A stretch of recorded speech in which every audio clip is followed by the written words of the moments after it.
환영합니다. Welcome to K-Culture Dive, where we dive deeper into the heart of Korean culture.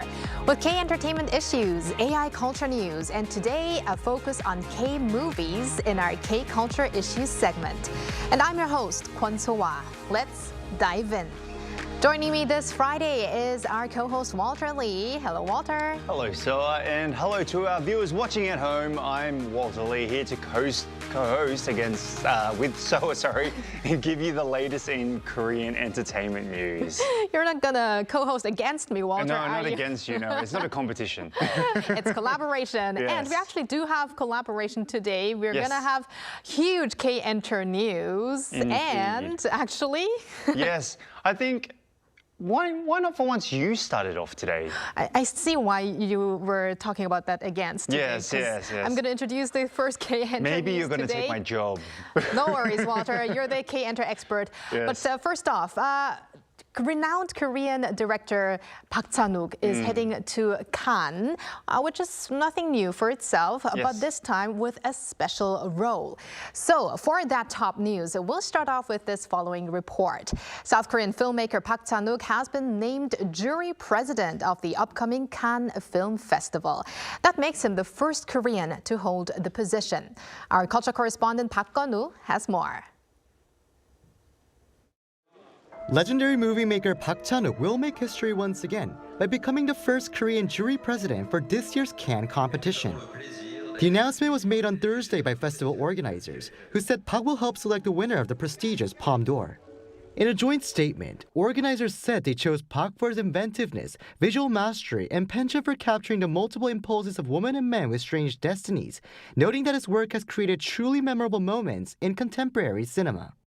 Park shared his thoughts, saying that even in an era of hatred and division, the shared experience of watching films in theaters can move hearts and create a sense of universal solidarity. Often nicknamed Cannes Park for his repeated success at the festival, he previously won the Grand Prix for Old Boy in 2004, the Jury Prize for Thirst in 2009, and Best Director for Decision to Leave 4 years ago.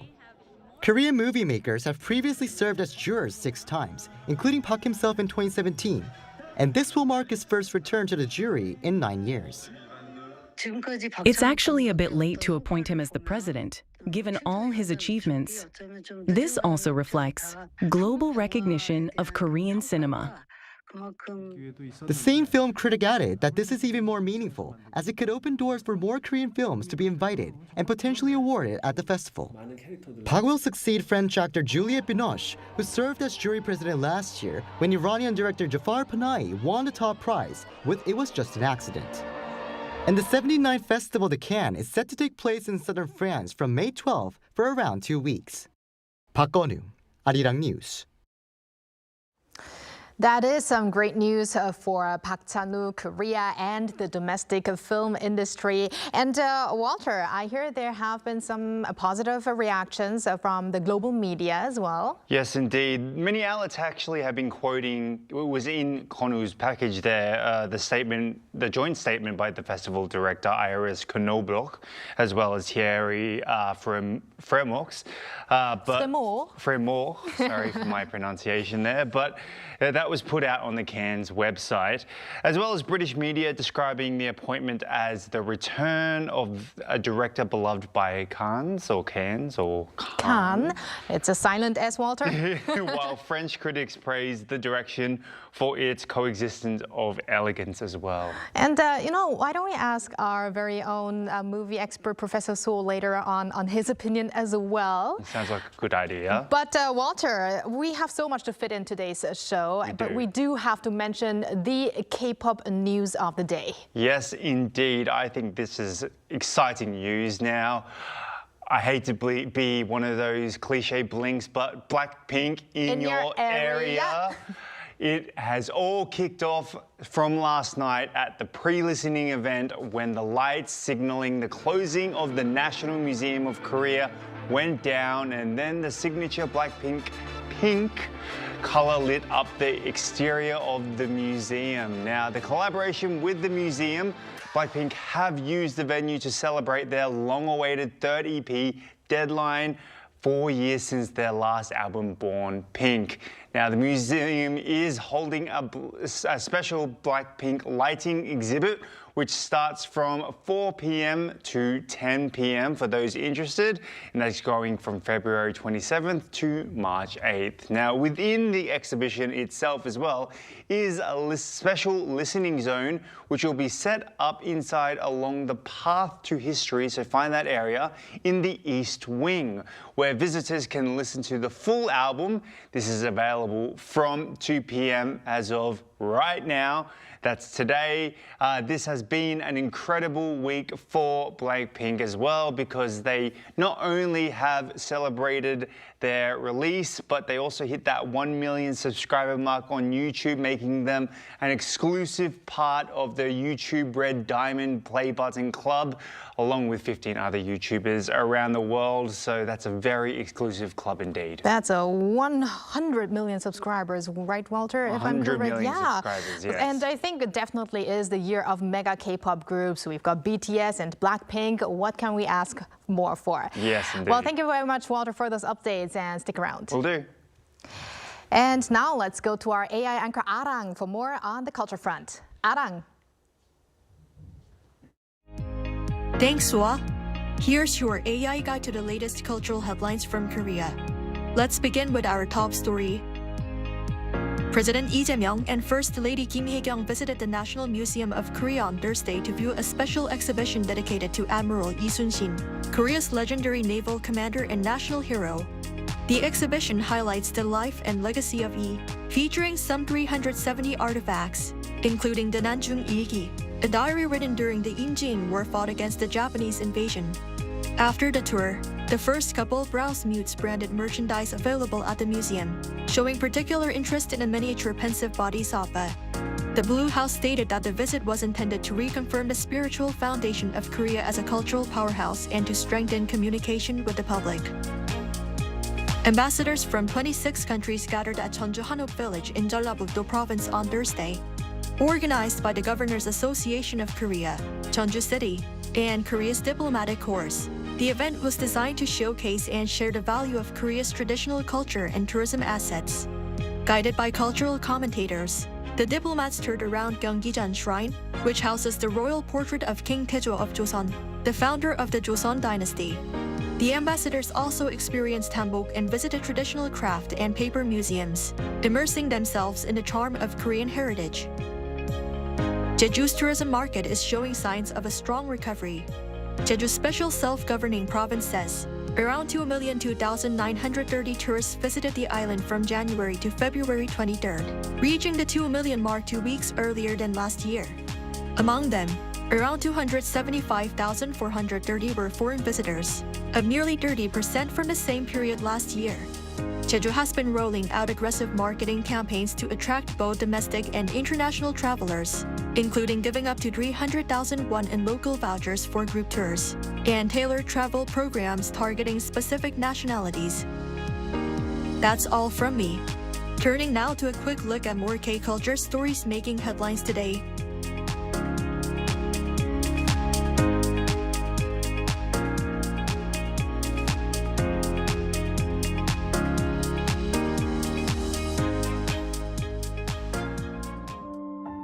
Warm sunlight rests upon Jingwansa Temple, now a peaceful sanctuary for the people of Korea. But beneath this peaceful scenery, did you know that a secret held its breath for a century? It was 2009, during the renovation of an old building. As the wall was being torn down, an old bundle fell, revealing something no one could have imagined. Historic documents from more than 100 years ago.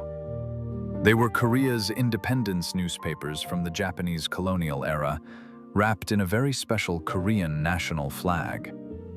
The hero who risked everything to hide that priceless bundle was Buddhist monk and independence activist Baek Chowol. In the dark era of Japanese surveillance, Baek faced a choice that could cost him his life.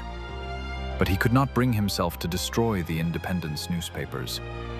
Instead of saving himself, he chose to save history and his nation. With his trembling hands, he hid them deep within the wall, safeguarding Korea's independence spirit for generations to come. Take a close look at the Korean national flag he used to wrap the papers.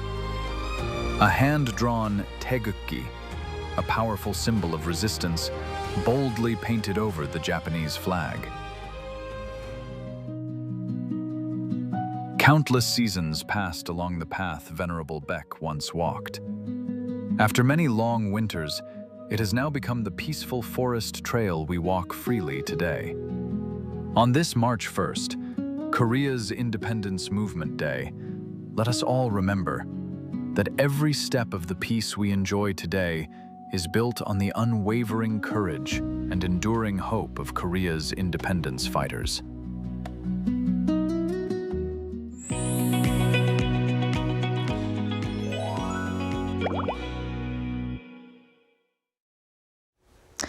South Korean hit historical film The King's Warden is bringing renewed attention to one of Korea's most tragic royal stories. Visitors are now traveling to Yeongwol, where the young king Danjong spent his final days in exile. Our Jong Hye-rim was there. Dozens of people line up at the Cheongnyeongpo dock in Yeongwol, Gangwon-do Province. Once the inescapable exile grounds for King Danjong, who was banished by his own uncle at just 16 years old, it is now a bustling tourist hotspot. Driven by the hit film The King's Warden, visitor numbers here have surged more than fivefold compared to last year. Surrounded by the Seogang River and steep cliffs, the only access is by boat. Visitors can ride a boat into Cheongnyeongpo, tracing the exiled king's path across the water. And as you can see behind me, the once lonely journey is now bustling with people. Upon stepping off the boat, visitors are greeted by a dense pine forest. Further inside, they explore the stone monument which marks the original site of the king's exile and his reconstructed royal residence. Tourists walk around curiously, taking the site's solemn atmosphere. I watched the movie The King's Warden, and since we had already planned a trip to Yeongwol to visit the observatory, I thought we definitely had to come here too. Among the site's landmarks is the Gwanumsong pine tree and Manghyangtap, a stone tower he built while longing for home. Many visitors say the film has given deeper meaning to what they see. At first, I was just admiring the scenery because the water was so clear. But then I remembered the movie scene where the raft breaks apart in the water. It made me realize just how miserable he must have felt. Tourists are also visiting Jangneung, the royal tomb where King Danjong was eventually laid to rest. Around the burial area, which is said to be significantly smaller and further from the capital than the tombs of other Joseon kings, visitors can be seen taking photos, carefully reading the information boards, and quietly paying their respects. Coming to Jangneung and thinking about the harsh life and struggles King Danjong endured breaks my heart. I hope this tragic story is passed down to future generations. People also stop by the commemorative pavilion honoring Amungdo, the loyal villager who, according to legend, recovered and buried the king's body. Less than a month since its release, The King's Warden is already nearing 7 million viewers. The film is drawing visitors to historic sites tied to the young king, reflecting the Korean public's continued effort to remember and honor their past. Jong Hye-rim, Arirang News, Yeongwol. As we just saw in the report, the King's Warden is approaching 7 million admissions. Since the Lunar New Year holiday, many are saying the atmosphere at movie theaters has noticeably changed. Is this just a temporary holiday boost or the beginning of a genuine recovery for Korean cinema? To discuss this, we're joined by Jae Sool, filmmaker and professor at Seoul Institute of the Arts. Welcome back, Professor Sool. Hello, nice to be back. All right, so before we go into our main topic today, we must ask you, what did you think about the news that director Park Chan-wook is going to be the jury president at Cannes? It's about time, is my reaction. You know, he's been a darling of Cannes, Film Festival because he won the Grand Prix with the Old Boy in 2004 and also won the jury prize for, The Thirst. And then in 2022, he won Best Director for Decision to Leave. So, he's a I think the representation of Korean cinema itself. So I think it's congratulations to Director Park, but I think, yeah, well-deserved as the jury president, for sure. Yeah. Definitely great news. And now, Professor Seo, many say that the mood at theaters here in Korea has recently shifted. So let's talk about the domestic box office, especially with the successful movie, The King's Warden. As the report just showed, we're nearing, like, I think it's something like 6.7 million people, and I think by the weekend's end, we'll have surpassed 7 million. So it's a movie that I think nobody thought would do this well, because, a sageuk or a traditional Korean film, the last time it's done well, it's been a long time, but with the box office success of King's Warden, now it's, I think the last film that did this well was last year, I, Executioner, and then My Daughter is a Zombie was around 5 million. So I think we're seeing numbers now that are much healthier than, I would say pre-COVID levels. But I was also expecting Human to do just as well, but the box office now sitting around 1.6 million for that movie as well. So I think Korean movies are now sort of like moving into a different era where we're having sort of mid-size level films, also sort of big budget movies, and then sort of the low budget movies as well. So we're seeing a diversity of films. But I'm really happy that The King's Warden's doing well. The director Chang Han-jun is a graduate of the Seoul Institute of the Arts, and he's been making movies for a long time. And his wife's a really famous writer as well. So I'm really happy for him for this movie. Right. And The King's Warden came out around a certain time during the holiday season. So should we see this success as a holiday-driven surge, or as a meaningful signal or sign that the Korean cinema is regaining momentum, do you think? Well, if you want to compare it to pre-COVID levels, it's very low. But at the same time, compared to last year's holidays around the same time, we actually had one day less this year. But in, basically 6 days, we did 3.65 million people went to see both Human and King's Warden. And so that's about a 60% surge in the box office numbers from last year. That's a good sign. And I think also holidays are, when everybody gets together to be with family, and then you have a lot of kind of downtime to go out drinking with your friends or see friends or watch movies. So it's a very healthy sign that, audiences now are like turning to movies again. So hopefully I think we're going to turn a page and more people will go see movies. But as you know, because of things like, Netflix and things like that, people are choosing to watch movies at home. Right, Professor Seo, you did mention the pre-pandemic levels. We did have bigger numbers in the past, but what do you say is the biggest reason for the decline in audiences at theaters? Well, I mean, people have said it has to do with COVID, but I think the structural changes have definitely happened because of that. For example, audience behaviors have changed. Before, people were really willing to go see the new movie in the theaters. Now, I think more people are kind of staying at home to watch what's playing. And the other big factor is the price of the ticket itself. The theaters were a little greedy because they lost money, and so they really upped the price to even, I think, like 20,000 won for a movie theater on a weekend, which is too much for a lot of people, because with that price you can watch it, at home for much cheaper.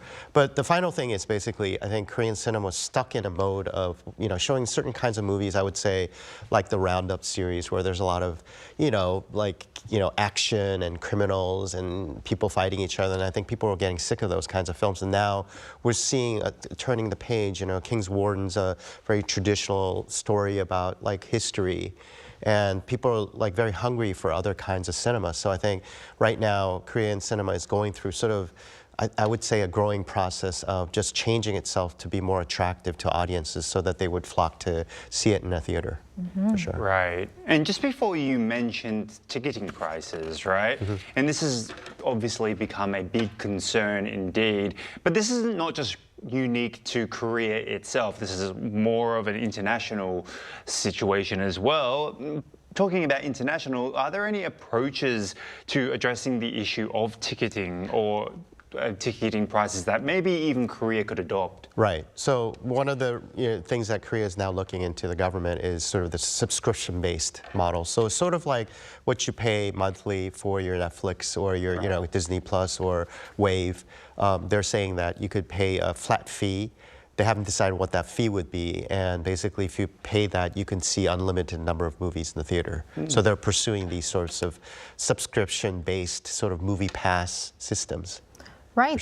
Speaking of that system, I think it's actually a very good idea. I think I would definitely be one of the people who would try to watch more movies if I do pay that flat fee for that. But do you think this is going to work in Korea? Because I think it's been implemented in countries like France already. So do you think it's going to work? Well, in France, I believe it's 20 euros, and you get to see as unlimited numbers.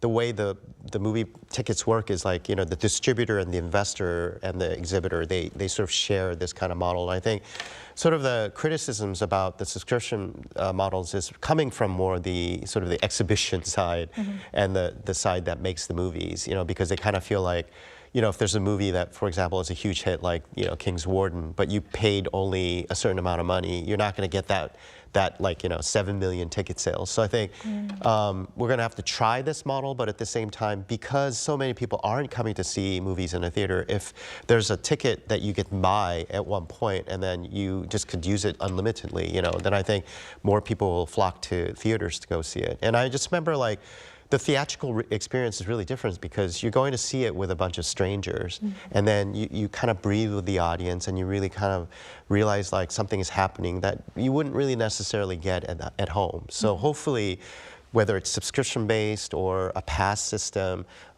just getting people into the theaters is like our main sort of, I think, goal here. Yeah. And another proposal being discussed on the table is what's called the holdback system, which is where like films would require to remain exclusively in the theaters for a certain period before going onto a streaming platform. I mean, similar to what's happening now, like there are a lot of movies that are exclusive to theaters and then come out. How do you view this policy exactly? I actually like this policy better than the pass system, because what happens is, you know, right now, like every OTT sort of like series that comes on, you know, there's a big launch for it, you see it on social media, and suddenly, you know, you're watching it that day. But I think right now, you know, the way to sort of like increase people to coming here is basically holding it back for about like 6 months is what the government is proposing, I think. But of course, the streamers are really unhappy about that. And I don't know if you know about this sort of sale of Warner Brothers that's happening in Hollywood. It's a big deal between Paramount trying to buy it, Netflix trying to buy it. I just heard that Netflix just left the deal. But Netflix, if they had bought Warner Brothers, their whole system was going to be basically for movies, they're going to not show it on their streamer for a month. So they already were thinking about things like that. So this model, if it goes into implementation, I think it's a better deal because maybe even show the sort of a new series, like the first episode, in the movie theaters. You know, if you have a system where movie theaters are now utilized as a platform for OTT to launch their new stuff, and then you hold it for, you know, you can show it in the movie theaters for like maybe, you know, 2 to 3 months, and then you actually start launching it on your platform. I think people will go flock to see a new thing. But right now, the way a lot of these OTTs are working is they use basically film festivals as a launching pad. But it'd be really great if every single OTT is required by law to show a new series in a theater. And of course, they get to keep the proceeds of that as well. So I think just getting people to the theater system and the holdback system, I think, is definitely something, you know, to look into. But of course, the investors, the OTT themselves don't really like that system. But if that does happen, that would mean there would be some synergy between OTT platforms as well as the movies that are bound for the theaters. But last but not least, Professor So, which movies are you looking forward to coming up in the rest of the year? And do you think there is a chance that we will return to a 10 million admission era back again? Sure. I think it just depends on the movie. You know, I think as Koreans love to do, it's like they want more bang for the buck. So usually it's a movie that's kind of a grand scale, like I would say Exuma was like one example like that, or like, you know, Avatar, things like that, like an event. So there are 2 movies that I want to sort of promote. One of them is Yeon Sang-ho's Colony, which is coming out really soon, and it's a zombie apocalypse. He's a director of Train to Busan, so this gentleman has done a lot of movies about sort of the apocalypse happening, like, Hell is like another example on Netflix that he showed. So I think The Colony is going to be huge with Kyu-gyo-an, Chun Ji-yeon, a lot of big stars in it. And then the other sort of big movie is The Hope, which is Na Hong-jin's new film. He's the director of The Wailing. And this movie is kind of an international cast. It has Michael Fassbender, Alicia Vikander. Also, it has, Hwang Jung-min, a lot of Korean big stars. So this one's set in the DMZ, and there's some sort of virus that comes through. So it's a sci-fi movie, kind of big scale. So everybody's really looking forward to that. And I think definitely a movie worth experience to go see it theatrical. So hopefully these movies will draw audiences to come back. But I do think there will be movies that again will hit the 10 million mark in cinema for sure. If it's your pick, I'm definitely going to try to watch it on the big screen. And thank you very much, Professor So, for your insights and time today. And have a great weekend. Thank you, You too. Professor. Bye. And thank you, Walter, as always. Have a great weekend and see you back next week. See you next week. Thanks for watching and your interest in everything K-Culture. K-Culture Dive will be back on Tuesday, 2 p.m. after an extended weekend as Korea commemorates March 1st Independence Movement Day. See you then and keep diving.